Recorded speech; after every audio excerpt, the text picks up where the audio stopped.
Conversa, charla, diálogo, comunicación, plática, cháchara. La conversación, un programa de entrevistas. Cuando te invité para la charla, vos me dijiste una cosa muy graciosa que me hizo recordar a Fontana Rosa. Que vos me dijiste, si juega Central, va a estar complicado. Sí, se suspende. Y yo me reía, se digo, suspende. ¿Qué cosa esa, no? La del fútbol. Sí, bueno, una vez dejé clavado a un amigo con la presentación de un libro. ¿Y Piazzolla le gustaba el fútbol? Piazzolla no, decían que era de Racing porque teníamos un amigo, vive Miguelito Selinge, que es de Racing, y me dio como que hay una foto de Astor con el equipo campeón del mundo de Racing. ¿El de Cárdenas? Sí, claro. Pero no. Inclusive está la anécdota esta que creo que cuenta Jairo de la foto que está en el estadio del Paris Saint-Germain, que está Piazzolla, Maradona y Jairo, que Jairo los llevó cuando Maradona jugaba en Boca. Y vio lo que era Maradona, esa gestualidad así de ballet, y se levantó y después de un cambio de frente de Maradona dijo, esto es Nijinsky, dice Piazzolla. Esos son los códigos poéticos del fútbol de Piazzolla, pero nada, no entendía nada.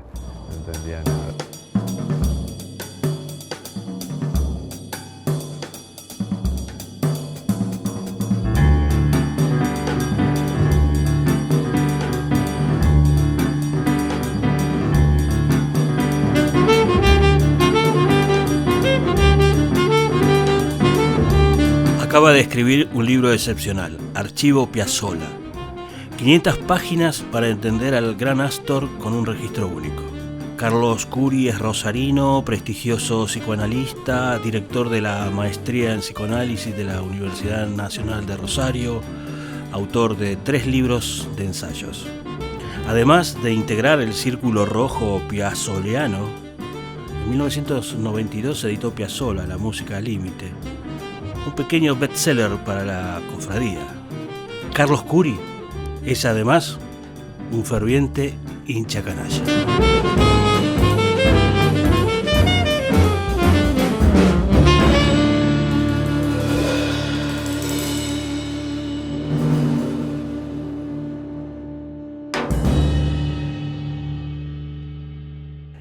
Curi, el señor que está a mi lado, remonta el origen de su pasión por Piazzolla al, comillas, fogonazo que le produjo escuchar el Conjunto 9. Y recuerda en ese momento en una nota periodística Curi que era 1972, yo estudiaba flauta y escuchaba Bach, Jethro Tull, qué ensalada, ¿no? Y jazz. De tango, nada. Escuché Fuga 9 por la radio y al día siguiente empecé a recorrer disquerías para comprar todo lo que tuviera que ver con Piazzolla.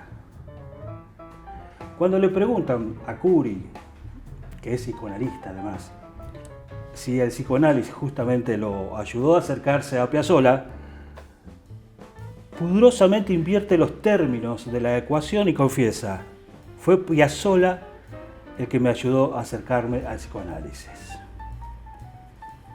¿Desmiente todo esto?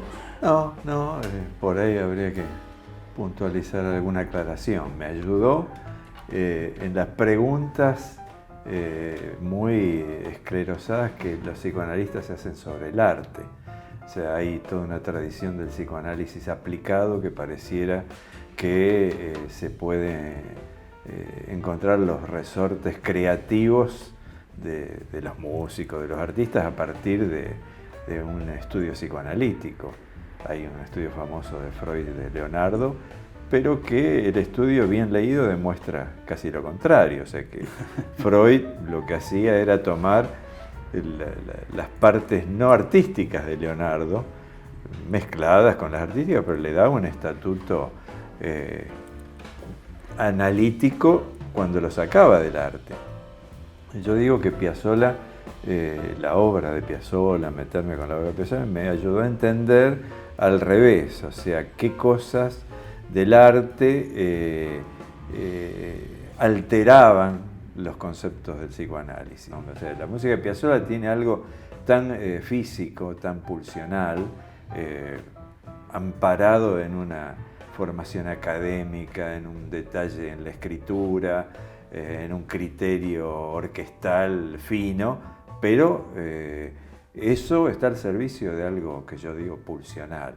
Bueno, eso invierte las cosas con respecto. Ese es el sentido de esa respuesta así media de refutación o de inversión rápida que vos leías, pero el sentido es ese, o sea, cómo aquellas músicas, Piazzolla lo pongo en primer lugar, ¿no? Que muestran que el camino va por lo físico, no por la interpretación. Piazzolla me concentró, porque es una obra tremenda, durante años. No dejé de escuchar otra cosa durante eso, pero había que dedicarle tiempo a Piazzolla, a explorar. Yo me acuerdo cuando estuve con él en Punta del Este conversando y el tipo me empezó a tirar todas las cosas que estaba haciendo. Era la época, yo en la última época, estaba haciendo la música de Familia de Artistas, que es una obra de teatro que él no tocaba, toca Galeano, de Sueño de una noche de verano, otra obra de teatro. Estaba con la música con Paquito de Rivera de Tango Apasionado, la obra de Broadway, que yo me desayunaba en ese momento y le digo a Piazzolla, voy a tener que hacer horas extras por usted. Y la hiciste. Y sí, se dice, bastante horas extras. Ahora, hay una definición que es la de ser piazzoliano. ¿Qué es exactamente eso? Yo tengo varias dudas sobre eso. ¿Es una secta religiosa? ¿Un grupo masón? ¿La mafia del tango? Bueno, también se definió así más futbolísticamente como Barras Bravas de Piazzolla. Bueno, tenemos el antecedente que sería el gran lama de los piazzoleros, que murió hace 2 años, a los 88 años, Víctor Oliveros, que fue la fuente fundamental de este libro con sus archivos. Y él era efectivamente una especie de militante de Piazzolla. Bueno, él lo conoce personalmente en el 55, lo venía escuchando desde el 47, o sea, un histórico. Lo que hacía Víctor en el 55 era juntar gente para llevarlo a escuchar Piazzolla, le llevaba público a Piazzolla. ¿Cómo fue ese primer encuentro de ellos dos? Él busca algún Piazzolla de la guía para comunicarse telefónicamente, repasa los Piazzolla, va hablando y saltan unas tías de Piazzolla que le dicen que le iban a conseguir el número. Le habla a Piazzolla y Piazzolla lo recibe en la casa y le lleva, él cuenta, una pila, años 55, una pila de recortes de los que tenía desde el 40, que Piazzolla queda asombrado por todo lo que Víctor sabía de él. Que Víctor sabía de él, pero no solo en el sentido cholulo. Víctor sabía de él porque tenía ya la música de Astor en la cabeza. Claro. Tenía un oído absoluto, lo hemos visto desplegar en reuniones así informales, como tarareos, como... Pero no era músico. No era músico, pero tenía una memoria musical y un oído tremendo, que por él repasaba arreglos con Leopoldo Federico, tipo para allá, se acordaba más Víctor, con el mismo Piazzolla. Dice, no, yo ese tango nunca lo toqué. Ah, ¿no lo tocaste? Y le cantaba el arreglo. Bueno, yo creo que ahí empieza esto de lo piazzoliano, la barra brava piazzolera, y que va juntando gente alrededor, ¿no? Nosotros nos hacemos muy amigos.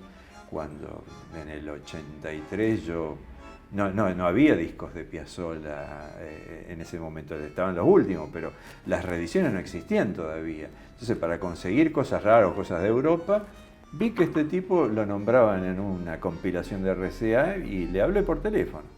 Bueno, me recibió en la casa, le había hecho una lista mecanografiada de lo que buscaba, el tipo ahí quedó, y de ahí, bueno, me grabó cosas rarísimas y de ahí quedamos como muy amigos, al punto que él decide que yo sea el heredero de todo ese archivo. Cuando él cumple 70 años, o sea que 20 años a esta parte, me da todo eso. Y cuando te encontrás con todo eso, pensaste en un libro. Pensé, inmediatamente pensé, esto tiene que tener una forma, que es una forma rara, Sí. porque cuando yo lo comenté con amigos o con gente como Sergio Pujol, antes de hacerlo, Pujol decía, no entiendo, ¿es un libro o es un archivo? Claro, es un libro archivo y tenés que hacer un trabajo de selección, de estructura narrativa. De recortes hablas vos. De recortes, sí, sí. Ahí hay de todo en el libro. Partituras, fotos muy buenas, de muy buena calidad, pero hay muchos recortes periodísticos. Voy a mostrar la tapa del libro. Acá, lo primero que tengo que decirle es que acá hay kilos de cultura, kilos de historia. Son 500 páginas. 510. 510. Sí. Un libro bilingüe, lo que le da un carácter internacional al libro, sí, que sí, creo que fue pensado también así, ¿no? Fue pensado así. Te digo, hablando de Pujol, que lo había presentado en Buenos Aires, y obviamente lo digo, no sé si sin pudor, pero como lo dijo él, lo repito, cuando lo recibe el libro para presentar, dice, esto es un acontecimiento cultural. Dice, o sea, porque inclusive cuando empezó a repasarlo y presentarlo, dice, no hay un archivo de Ginastera, un libro, no hay un archivo de Spinetta, no hay un archivo de Charly García. O sea, como que le dio una entidad que de alguna manera le acepto por el laburo que me dio. Claro, todo esto. Sí. ¿Cuántos años de laburo? Y en la cabeza como 20. Materialmente 3 años. O sea que... Pero al principio, con todo el material, ¿vos tenías una idea de hacer un libro biográfico donde lo importante sea la cronología y luego o un anexo las fotos? O... No. Era porque en el archivo de Víctor vino de todo. Fotos raras, fotos inéditas, fotos conocidas. Y muchos recortes. Yo cuando lo empecé a revisar me maravillaba de que hay cosas que se le debe haber dado Piazzolla directamente. Por ejemplo, el recorte que anuncia a Piazzolla en el año 32, que va a actuar en una sociedad teosófica de Nueva York, una sociedad teosófica rusa, que aparte de ser teosófica eran comunistas. Cosa que él no era. No, Piazzolla, no importa, que Piazzolla era músico, Claro. Era su consigna frente a la polémica, no soy comunista, no soy peronista, soy bandoneonista, como un anuncio, que no me rompan los huevos con esto, yo vivo envuelto en una partitura, ¿no?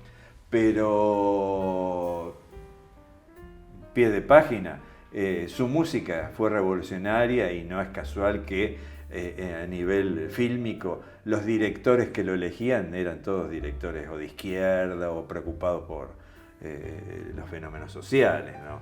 Si uno repasa todos los recortes, encuentra en su autor, ¿no? Principal, como una obsesión, ¿no? Por Piazzolla, por la figura de Piazzolla en el caso de Oliveros. Ah, sí. Sí, y yo creo que era esa especie de acto de defensa, o sea, de que, bueno, acá hay que sostener lo que es Piazzolla. O sea, por un lado, todos los recortes, ese yo creo que es el eje del libro. Yo lo fui como deduciendo a medida que lo vi terminado. Claro. El eje del libro es la recepción de Piazzolla. La recepción conflictiva, polémica, las distintas épocas y los distintos cambios, los fracasos, cuando se tiene que ir a Nueva York porque el Octeto Buenos Aires, que fue el octeto que empieza la revolución piazzoliana en el 55, no lo contrataba nadie, y va marcando las épocas, etapas y puntos de vista en cuanto a la recepción, el agarrarse a piña con Jorge Vidal en el Canal 7, digamos, la recepción es el eje y la recepción polémica, y la conflictiva es el eje.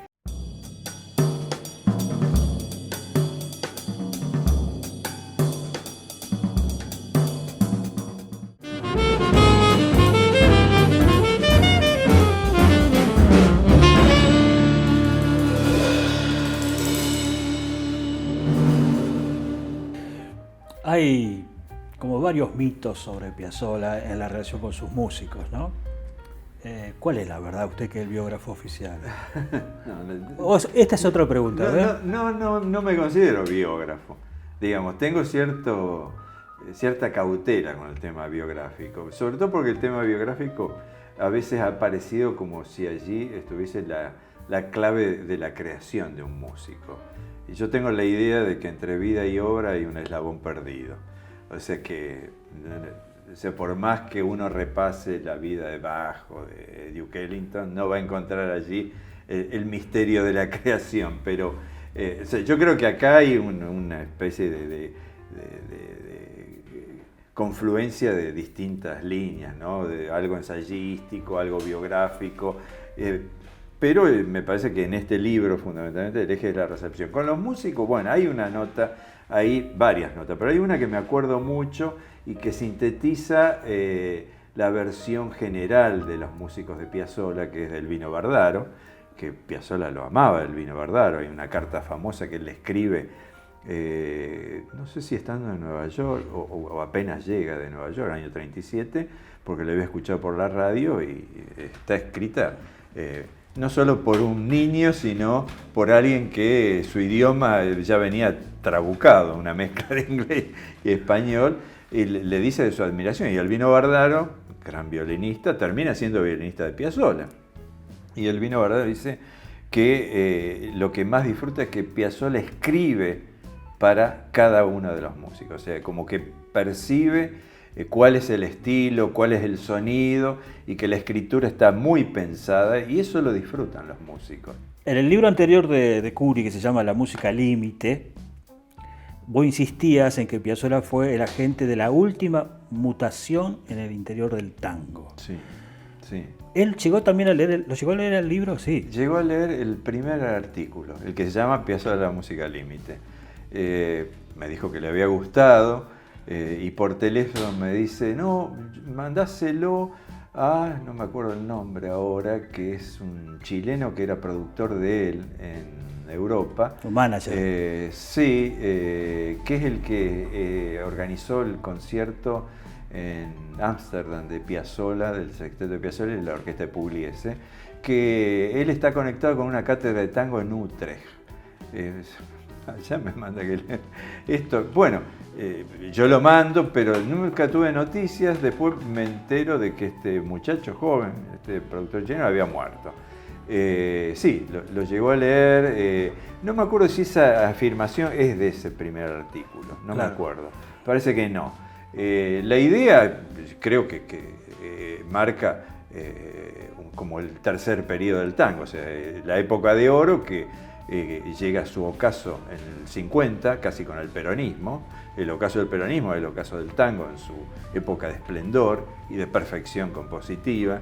Y ahí arranca el Octeto Buenos Aires en contra de todo, tratando de superar aquel tango, tratando de pelear o de defenderse de toda la invasión de foxtrot y de rock de baja estofa que había en la época, y de la nueva ola y del Club de Clan. Y a partir de allí Piazzolla produce algo que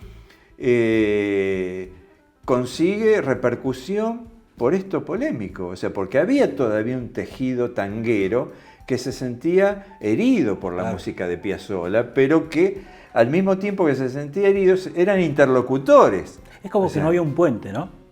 Por eso una figura. Produce una ruptura, pero tiene un tejido social, el del tango, que todavía era fuerte, que reacciona. Eso yo creo que fue beneficioso para Piazzolla. O sea, que hacía innovaciones y el tejido tanguero la sentía. Reaccionaba. Después de Piazzolla es como si el género deja de ser algo protector. Ya Piazzolla impone una invasión de música y empieza el tango que yo digo es el tango del nombre propio. O sea, ya para ser tanguero no te podés amparar en el género. Claro. Que Piazzolla, vas a otro lado. Que Piazzolla fue una de las cosas que combatió, dice. Qué lindo que es el tango, qué lindo que es el tango lindo, dice. Se olvidan que el tango es música. Cuando arranca con el octeto hay una nota que ahí puse que dice, hay que sacar al tango de la vergüenza. O sea, como que él pensaba que el género era una especie de aguantadero. ¿Y cuándo es el punto de inflexión de Piazzolla, digamos? ¿Qué año, qué disco? Mira, yo creo que habría que recorrer, es todo un trayecto, pero hay un punto que él lo nombra, los críticos lo nombran, yo lo detecto, en el año 55, cuando vuelve de las enseñanzas de Nadia Boulanger, vuelve con muchas músicas en la cabeza, vuelve, él dice, de escuchar el grupo de Gerry Mulligan y produce un conjunto que rompe con la orquesta típica, un conjunto chico, un octeto, el Octeto Buenos Aires, con una cantidad de arreglos muy complejos, introduce la guitarra eléctrica, que es un elemento irritante. Todo un escándalo. Irritante, o sea que él da las pautas de la improvisación de la guitarra eléctrica en el tango. Claro. Porque no eran exactamente improvisaciones yaceras las de Horacio Malvicino, por más que Horacio Malvicino sea un músico de No, aparte de jazz. estaba muy acotado. Estaba muy acotado por las partituras. Lo que me decía García Brunelli es que hay una primera partitura del primer arreglo, que es Arrabal, que está marcada con gestos de improvisación, lo escrito. Claro. Y después le debe haber dado un patrón de improvisación, que no es exactamente yacero. No es exactamente yacero. Pero él sí tenía escucha yacera. Eso es innegable. Piazzolla, absolutamente. Más allá de su crianza en Nueva York. O sea, cuando él va a Nueva York, queda deslumbrado con el disco que le hace escuchar de Gigi Gillespie, que era Miles Ahead, de Gil Evans y Miles Davis. O sea, y él hablaba siempre de eso. No, él era un fanático. Ahí hay orquestación, justamente. Y claro, y él era fanático de la orquestación en jazz. Bueno, el Octeto Buenos Aires se puede tomar por los movimientos, no solamente por la cuestión técnica, armónica, etcétera, sino porque produce un conjunto chico, distinto de la orquesta típica.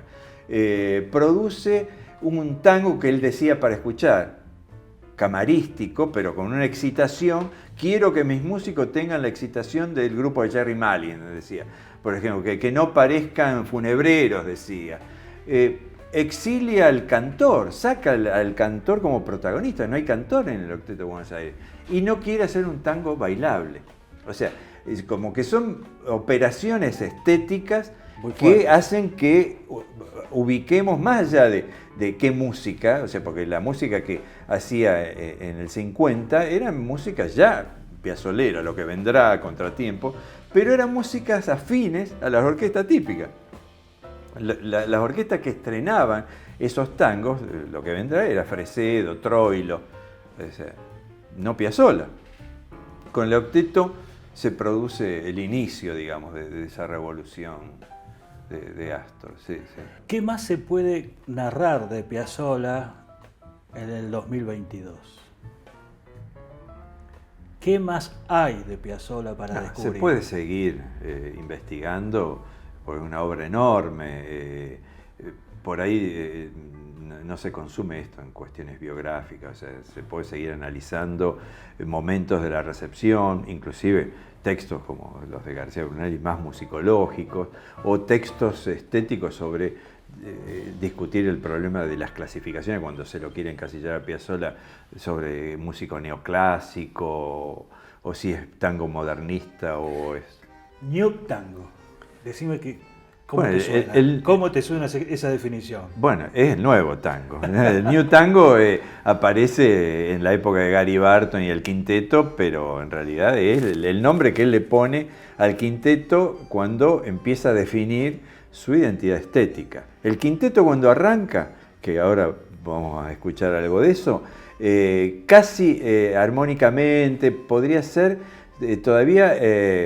no tan vanguardista como el Octeto Buenos Aires, pero tiene una ventaja porque empieza a tener más coherencia estilística, define más su estilo y más compositivamente, ¿no? O sea que ahí empieza el nuevo tango, ¿no? Como cierre del programa siempre le pedimos al invitado que traiga un tema y que explique sucintamente por qué lo eligió. ¿Cuál es tu caso? Bueno, tenía ganas de escuchar algo de alguna manera clásico, que es del inicio del quinteto, año 62, no en una versión del 62, sino del segundo quinteto, segunda una manera de decir, por la época, porque hubo muchos músicos, el quinteto.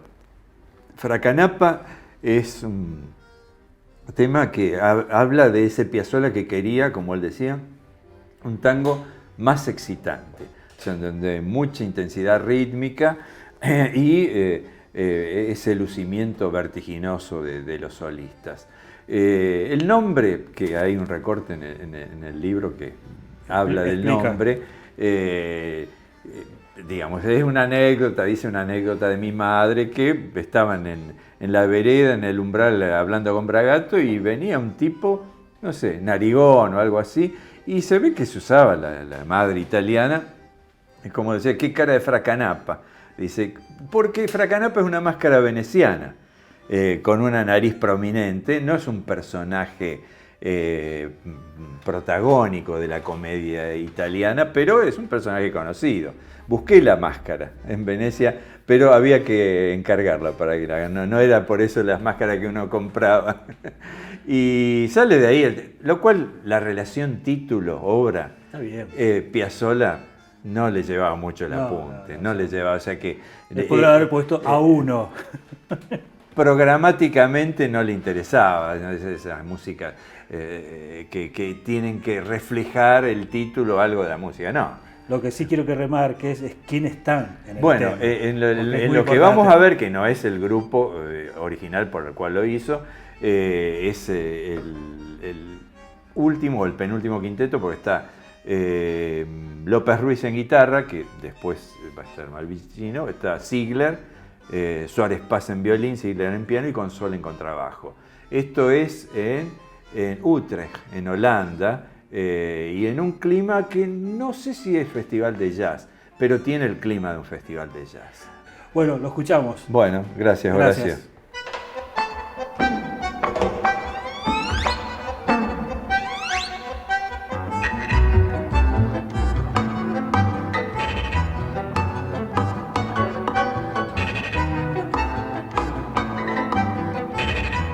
La Conversación, un programa de entrevistas.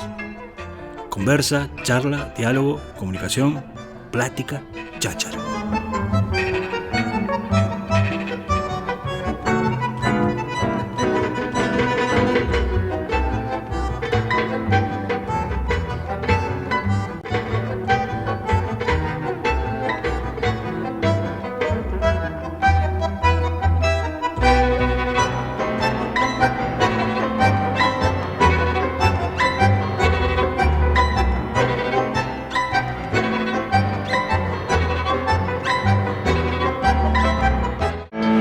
Rosario más cerca, una ciudad para relajarse o mantenerse en movimiento. Un lugar para perderse y para encontrarse. Una ciudad joven, creativa, donde la historia se vive a cada paso. Inquieta y movediza, auténtica como solo ella sabe. Un clásico. Rosario, tu escapada todo el año. Arranca el día para los locales, que son locales.